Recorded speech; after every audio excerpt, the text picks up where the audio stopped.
Саламатсыңарбы балдар. Кыргыз тили 3 класс. Силер менен мен Жолдогушова Күлөпа. Балдар, бүгүнкү сабагыбыздын темасы сүйлөм.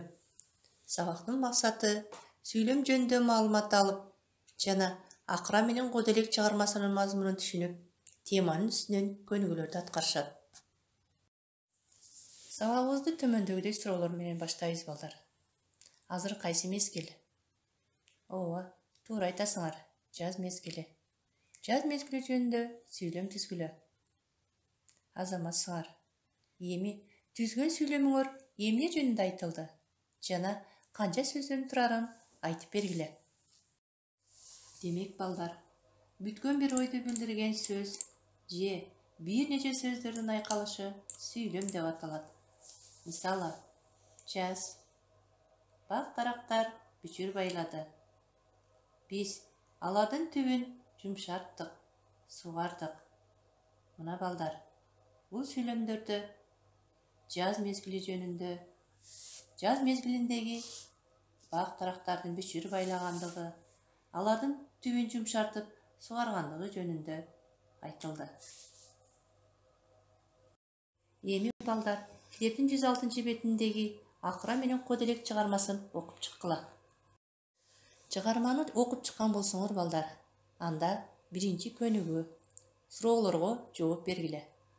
Чыгармада канча сүйлөм бар? Эң кыска сүйлөм кайсы? Эң узун сүйлөм канча сөздөн куралыптыр? Жообун WhatsApp аркылуу жөнөткүлө. Балдар, жазабыз. Экинчи көнүгүү. Чыгармадан коделектин акыраны капа кылган сөзүн таап көчүргүлө. Таап көчүргөн болсоңор, мага жөнөткүлө. Үчүнчү көнүгүү. Табышмакты жандыргыла. Канча сүйлөм бар экендигин да санагыла. Демек балдар, табышмакты окуп, сулуу көчүрүп жазгыла. Жандырмагын тапкыла. Андан кийин табышмакта канча сүйлөм бар экендигин санагыла. Үчүнчү көнүгүү. Сөздөн сөз жараткыла. Аларды катыштырып сүйлөмдөрдү түзгүлө. Акыра, балдар, ушул сөздөн сөз тапкыла. Эми тапкан сөзүңөрдү катыштырып сүйлөм түзгүлө. Түзгөн сүйлөмүңөрдү окугула. Демек балдар, бүгүн силер менен биз сүйлөм жөнүндө сөз кылдык.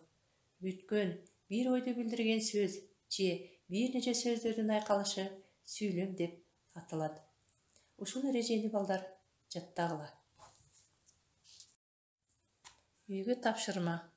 108 бет, 5 көнүгүү. Ушуну менен сабагыбыз аягына чыкты. Кийинки сабакка чейин саламатта болгула.